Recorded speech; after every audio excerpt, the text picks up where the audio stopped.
선택과 약속 21대 국회의원 대담 지역배입니다. 서울시 각 지역구 국회의원을 만나 이번 선거에 얽힌 그간의 에피소드와 앞으로의 계획을 들어보는 시간 마련했습니다. 입법 천사, 중랑의 딸, 이분을 소개하는 수식어는 많습니다. 최근엔 구하라법으로 또 한 번 화제를 모았는데요. 중랑구 갑 서영교 의원 자리했습니다. 예, 어서 오세요, 의원님. 안녕하세요.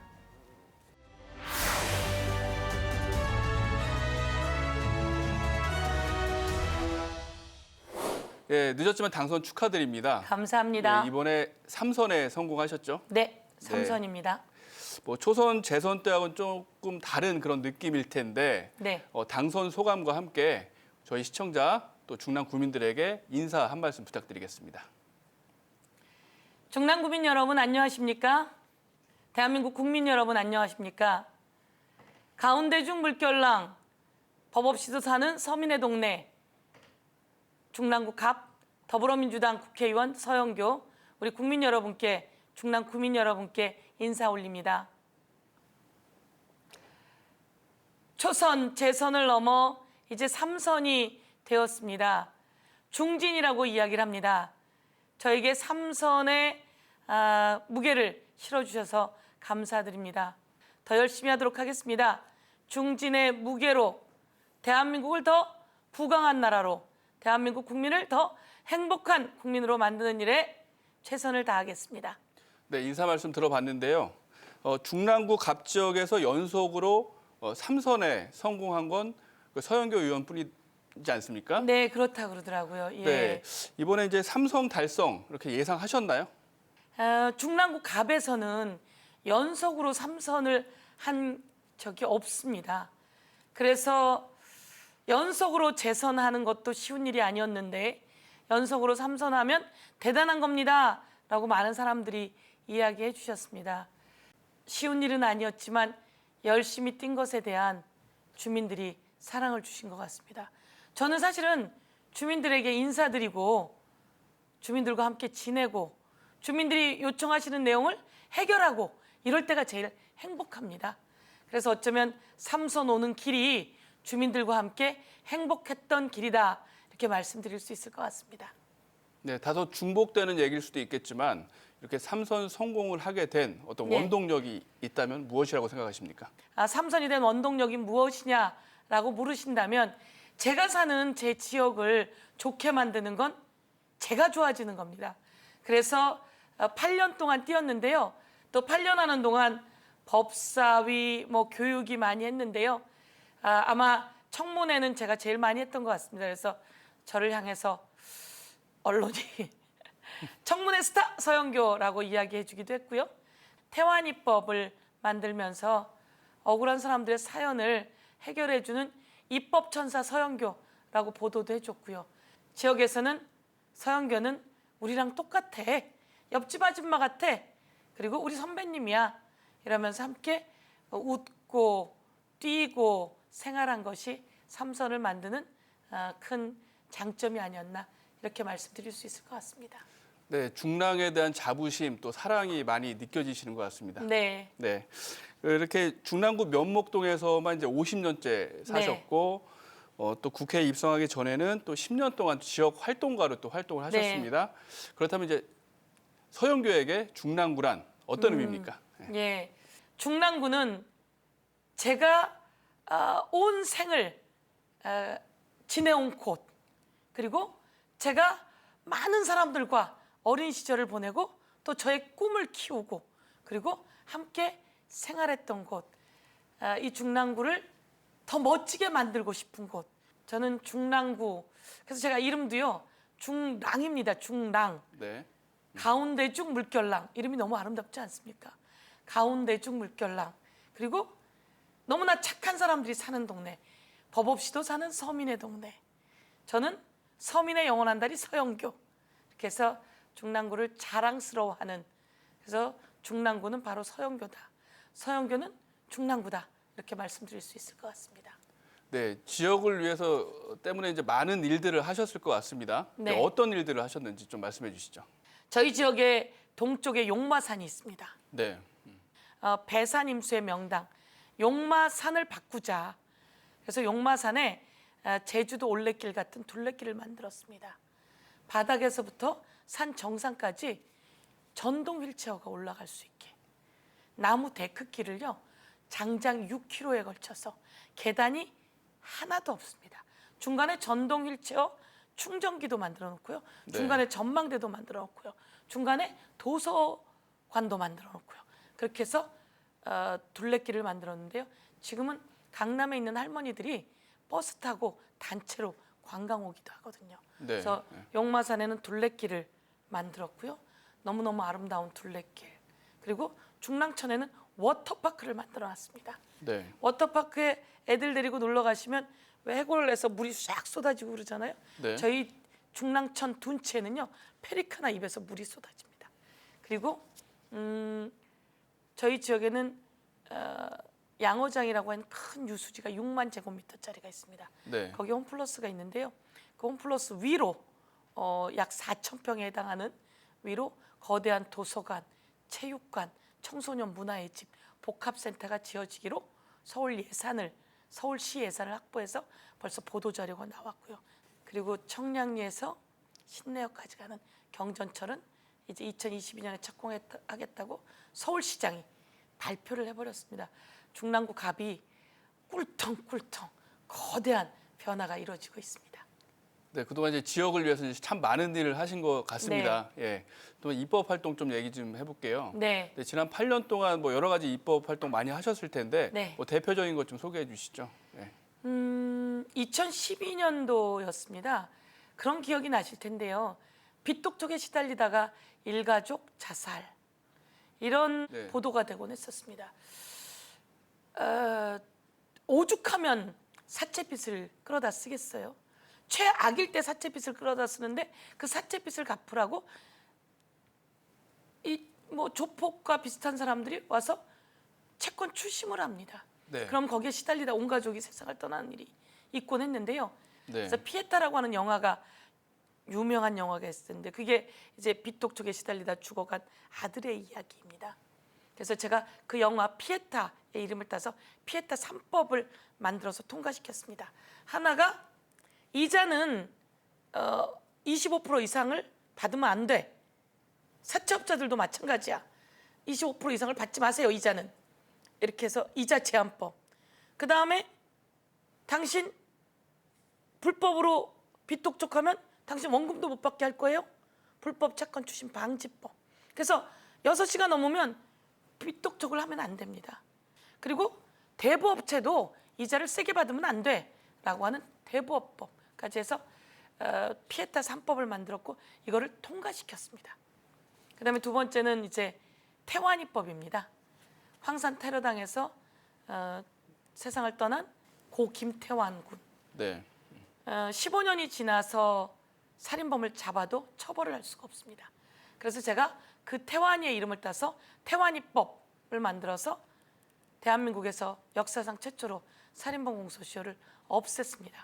없애면서 그동안 미제로 남아있던 살인사건을 다 재수사하자. 제가 해결하고 싶었던 건 개구리 소년.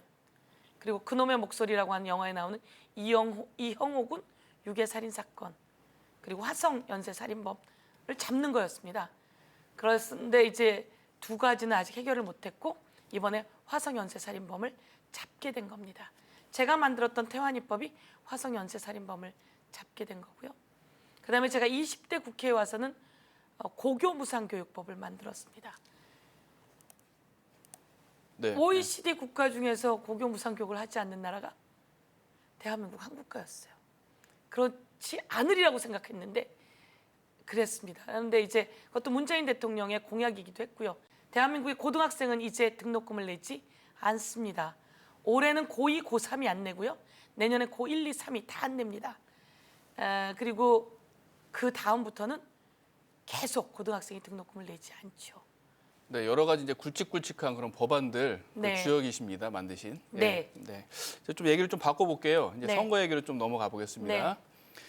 이제 세 번째 선거였지만 뭐 이렇게 불안한 마음 그런 것도 좀 있었을 것 같아요, 사실. 이렇게 이 선거 과정에서 기억에 남는 어떤 에피소드 같은 게 있을까요? 삼선 오면서 사실은 3선 이상이 몇 명 되지 않습니다. 보통 50% 넘게는 초선입니다. 그러면 그만큼 물갈이가 된다는 이야기거든요. 네. 그래서 저희 더불어민주당에서도 물갈이를 인위적으로 하지 말자. 그래서 점수를 매기자. 국회의원 평가를 했습니다. 네. 법안은 몇 개나 만들었는지, 그리고 몇 개나 통과시켰는지, 그리고 그동안 그런 법안들을 만들거나 주민들하고는 간담회를 얼마나 했는지, 그런 법안들을 만들기 위해서 정책 토론회는 얼마나 했는지, 그리고 지역 주민들의 평가는 어떤지 여론조사도 해보자. 이런 것까지 다 모아서 평가를 했습니다. 그래서 하위에 해당하는 사람들은 출마하기가 어려운 상황이 되기도 했고요. 그런 과정들을 다 겪어오는 과정 속에서는 사실은 긴장을 하지 않을 수가 없습니다. 물론 높은 평가를 받았다고 네. 저는 자신하고 있고요. 그렇게 말씀해 주시더라고요. 평가가 높았다고 아주. 그래서 그런 과정들도 있었고요. 지역의 어머님이랑 같이 시장을 하던 어른이 계셨어요. 저희 선대위원장을 맡아주셨는데요. 저랑 당이 다른 당에 구의원을 하셨었죠. 그런데 이번에 그 어른도 연세가 이제 많으세요. 이번에 나는 우리 동네 사람, 우리 시장의 딸 서영교 선거운동을 도와주고 싶습니다라고 해서 저희 선대위원장도 맡아주셨고요. 그래서 지역의 어른들이 다 제 선대위원장이시기도 하고 선거운동을 해주시기도 하고 너무 많은 분들의 도움을 받아서 행복한 선거운동을 했습니다. 네, 이제 가족 유권자 분들이 또 이제 선거 운동을 직접 이제 도와주시는 그런 큰 역할들을 또 해주셨네요. 네. 예. 이제 이렇게 세 번째 이제 선거를 치르면서 이제 어떤 그 선거에 대한 노하우도 있을 것 같은데요. 뭐 간단하게 좀 얘기해 주실래요? 예. 노하우라고 하면 지역 주민들을 시도 때도 없이 찾아뵙는 것, 항상 지역 주민 곁에 있는 것, 그리고 저는 장점이 여의도하고 지역구가 그래도 1시간 내로 왔다 갔다 할 수 있으니 네. 수시로 지역구에 있는 것, 그리고 지역 주민들이 원하는 것은 지역구가 변화 발전하는 겁니다. 예산 따온 것을 표시를 내서 보여주는 것, 지역이 바뀐 것을 알려드리는 것, 이런 것이 바로 선거의 노하우다 이렇게 말씀드릴 수 있을 것 같습니다. 자, 지금부터 이제 지역구 관련한 그런 얘기 좀 나눠보겠습니다. 네. 네. 네, 현재 그 여러 지역구의 고민이기도 한데요. 네, 특히 이제 교육 문제에 심혈을 많이 기울이고 계세요. 네. 예. 그 앞으로 어떤 방안들, 지역 교육 활성화를 위해서 어떤 방안들 생각하고 계십니까? 예. 제가 국회의원 출마하게 된 것도 교육 때문입니다. 저희 지역에서 중학교까지는 보내려고 해요. 그러고 나면 고등학교를 생각해서 노원이나 아니면 강남 쪽으로 눈을 돌리기 시작합니다. 그런데 중랑구에서 초중고를 다 나와도 아주 잘 클 수 있다는 걸 보여주자. 그런 환경을 만들자라고 하는 게 저의 목표였고요. 제가 딸을 키우다가 배운 건데요. 저희 딸에게 선생님이 가서 귓속말로 너 요번에 뭐 시험 잘 봤더라? 이렇게 얘기하니까 아이가 갑자기 확 바뀌더라고요. 네. 그래서 아이들은 선생님이 따뜻한 말 한마디 전해주면 아이들이 바뀐다. 그래서 제가 중랑구 갑에 있는 학교 선생님들의 소원, 학교 선생님들의 민원을 다 해결해 드리자. 대신 나는 선생님들에게 아이들에게 따뜻한 말 한마디 해주십시오. 그리고 몰래 아이에게 특별한 칭찬도 해주십시오. 그리고 선생님들이 열정적으로 가르쳐 주십시오. 제가 감시도 할 겁니다. 이게 네. 저의 요구 조건이었던 겁니다. 그래서 중랑구에 있는 학교가 바뀌었습니다. 그리고 학교 선생님들도 바뀌기 시작한 거죠. 학교 환경이 달라졌고 선생님들이 더 따뜻해지기 시작했고 학부모님들이 선생님을 믿기 시작했고 그리고 학생들이 변화하기 시작했습니다. 그리고 저희 중랑구 갑에 있는 학교는 첨단으로 전부 다 바뀌고 있습니다. 네. 모든 교실을 스마트 교실로 만들려고 학생들 1인당 태블릿 PC 하나씩 주는 작업들을 하고 있고요. 네. 그리고 또 학교에 스마트 체육 교실을 만들고 있습니다. 체육 교실에서 암벽 등반장이 이 자동으로 올라갑니다. 딱 매달려 있으면 네. 자동으로 올라가는 거를 연습하게 하고 디지털 카메라가 화면이 있는 앞에서 운동을 하게 하는 스마트 교실을 3군데 만들었고요. 올해까지는 중랑 갑에 있는 전 학교에다 스마트 교실을 만들겠다라고 하는 게 스마트 체육 교실을 만들겠다라고 하는 게 저의 목표입니다. 저는 교육일을 했습니다. 제가 교육일을 간 이유는 지방에서 학교를 다닌다고 해서 수도권과 차별받지 않는 교육. 지금 정부가 추진하고 있는 것 중에 하나는 특별히 특목고, 자사고를 일반고로 전환하는 겁니다.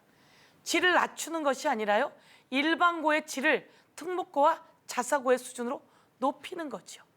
일반고의 수준을 특목고와 자사고의 수준으로 높이고 특목고와 자사고는 일반고로 전환하고, 그래서 학교가 차이가 없는 학교를 만들고자 하고 있고 지금 제도를 그렇게 만들어 놨습니다. 대한민국의 학교가 아이들이 행복한 학교, 학부모가 걱정 없는 학교, 그리고 선생님들이 행복한 학교로 만들어 갈 겁니다. 네, 뭐 교육에 대한 얘기는 이제 여기까지 좀 들어보고요. 이제 면목 복합 행정타운에 대해서 이제 지역에서 거는 그런 기대감이 상당히 높습니다. 네. 네, 그동안 이제 추진 과정에서는 또 우여곡절도 좀 많이 있었고요. 네. 예, 근데 어떻게 지금 추진되고 있고 또 어떤 공간이 되길 좀 기대하십니까? 예. 중랑구에 용마산역이 있습니다. 용마산역 주변에 구민회관이 있습니다. 거대하죠. 네. 구민회관 옆에 등기소가 있습니다. 그리고 그 옆에 주민센터가 있습니다. 거대한 공공기관이 있는데 그 주변은 밤이 되면 어두운 곳으로 변합니다. 활성화되지 못했습니다. 그리고 구민회관도 오래됐습니다. 그리고 그 구민회관 뒤로 한사랑 아파트라고 과거에 공장을 다니던 여성들이 기거하는 아파트가 있습니다. 네. 그 아파트 그리고 그 뒤에 청소년 수련관까지 전부 다 하면 약 4,300평 정도 됩니다. 그걸 다 헐어서 면목 행정 복합타운을 만듭시다라고 제안을 했고, 그게 국토부에서도 구 청사를 새로 도시 재생으로 짓도록 지원하겠습니다라고 승인이 났고요. 네. 약 1,000억 정도 되겠다고 됐습니다. 그런데 저희가 그걸로 만족하지 못합니다. 더 크게 지읍시다라고 제안을 했고, 그 땅들이 서울시 땅입니다. 네. 서울시 땅이 80%인데요. 기본적으로 있는 것들이 한 600억 정도 되는데요. 그걸 투자하기로 마지막 결정을 했고요. 그다음에 거기에 이제 SH가 들어와서 그럼 여기다가 크게 행정복합타운을 짓는데 저희가 힘을 쏟겠습니다. 대신 국가에서 좀 지원해 주세요. 청년주택, 신혼주택도 좀 같이 지을게요. 라고 해서 청년 신혼주택도 들어가고요. 그리고 거기에 이제 행정복합타운이 들어가게 되는 거죠. 벤처 사업가들의 오피스텔, 그리고 극장 등 여러 가지 시설이 같이 들어오게 될 겁니다. 그리고 거기다 청소년 수련관이 있는데 청소년 수련관을 좀 더 청소년들이 자기 개발을 할 수 있도록 첨단과 이런 내용들을 넣어서 수련관을 만들게 되고요. 그래서 지역 구민이 거는 기대가 크고요. 그리고 거기가 또 하나의 큰 메카가 지역의 발전의 상징적인 메카가 될 것이다, 이렇게 말씀드릴 수 있을 것 같습니다. 언제쯤에 그 모습을 좀 볼 수 있을까요? 네. 올 연말 내년인가에 국제 공모 들어가기로 되어 있습니다. 네. 네. 국제적인 사회에다가 국제적인 건축가 다 와보세요. 그래서 여기 어떻게 하면 멋있게 지을지 한번 계획을 내보세요. 그래서 공모로 들어가게 되고요. 저희들의 지금 목표는 2022년에 첫 삽을 뜨는 것이 저희들의 목표입니다. 네, 말씀 잘 들었고요. 네. 네, 이번에는 이제 지역 산업 관련해서 좀 얘기를 해볼게요. 네, 중랑구의 대표 산업 중에 하나가 이제 패션 봉제업입니다. 네. 네, 21대 이제 총선 공약으로 패션 봉제 지원 센터 올해 네. 착공을 약속을 하셨는데 네. 이제 봉제업계 부흥을 위한 정책 어떤 청사진 그리고 계십니까? 봉제는 첨단 산업이 아니죠. 4차 혁명의 주도적 사업도 아닙니다. 그러나 세계의 가장 유명한 명품이라고 하는 것은 전부 다 봉제입니다. 그래서 우리 중랑구를 대한민국의 밀라노로 가봅시다. 그래서 저희가 봉제 패션 진흥센터, 진흥지구를 지정했고요. 그 봉제 지원센터, 그리고 그 봉제하는 분들이 거기 들어와서 공장을 운영할 수 있도록 저희가 예산을 따왔고 지금 그 착공되었다고 보고 드릴 수 있을 것 같습니다. 네. 이렇게 이제 다 쭉 연관된 이야기인 것 같습니다. 이제 서민 경제와 다 밀접하게 연관된 그런 부분인데 입법 그 내용 중에서도 그런 그 서민 경제 활성화 그런 부분이 있죠. 예, 그렇습니다. 희망 사다리법이라고 4개의 법을 만들어냈습니다. 서민 경제를 살리는 법이죠. 하나는 작은 가게는 장사를 하는데 1년에 매출이 4,800만 원 이상이면 또 세금을 내야 합니다. 네. 그게 간이가세 기준이라고 하는 건데요. 그래서 4,800만 원이라고 하는 그 기준은 아주 옛날에 만들어진 기준입니다. 지금 화폐 가치가 확 달라졌잖아요. 그래서 그 간이가세 기준을 1억으로 올리자. 그러면 웬만한 그 소상인들은 세금 기준이 1억으로 올라가게 되면 좀 더 여유가 생기게 됩니다. 두 번째는 코로나19처럼 이런 재난이 있을 때 자영업자들에게 지원할 수 있는 근거가 없었습니다.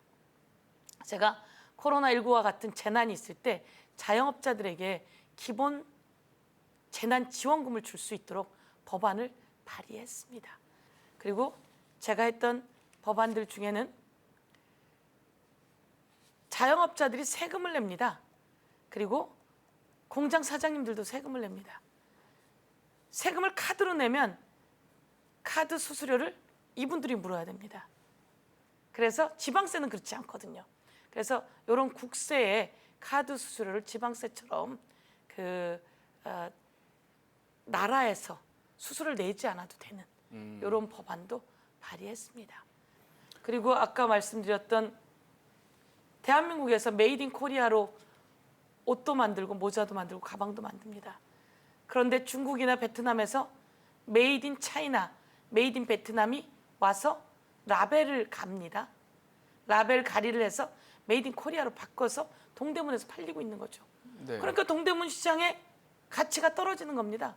그럼 메이드 인 코리아는 판로가 막히는 거고요. 그래서 제가 라벨 가리를 한 경우에는 큰 벌을 주는 라벨 가리 근절법도 만들어 놓았습니다. 네, 이렇게 이제 굵직한 법안들 많이 만들어 오셨는데 이번에도 이제 좀 법안 얘기를 좀 하나 더 해보면요.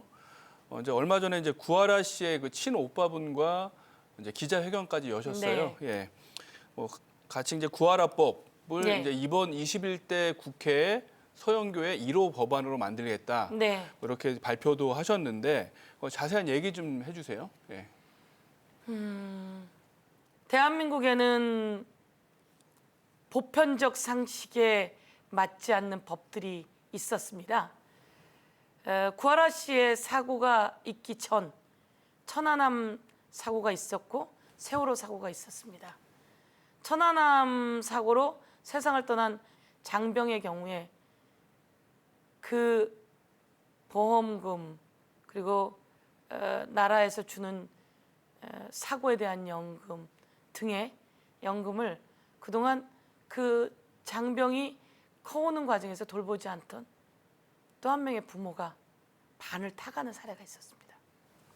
세월호 때도 아이가 물속에서 그렇게 목숨을 잃어가서 아이를 키우던 한 부모는 그 고통 속에서 아이를 제대로 보내지도 못하고 고통도 마무리하지 못하고 있는 그 시점에 아이를 돌보지 않던 또 다른 한 부모가 그 보험금의 절반을 가져가 버렸습니다. 그때 그 아픔들을 제가 보았습니다.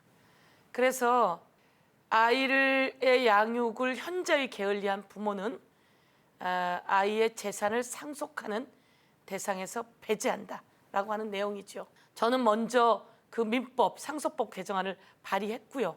그 다음에서야 구하라 씨 얘기를 올 3월에 알게 되었습니다.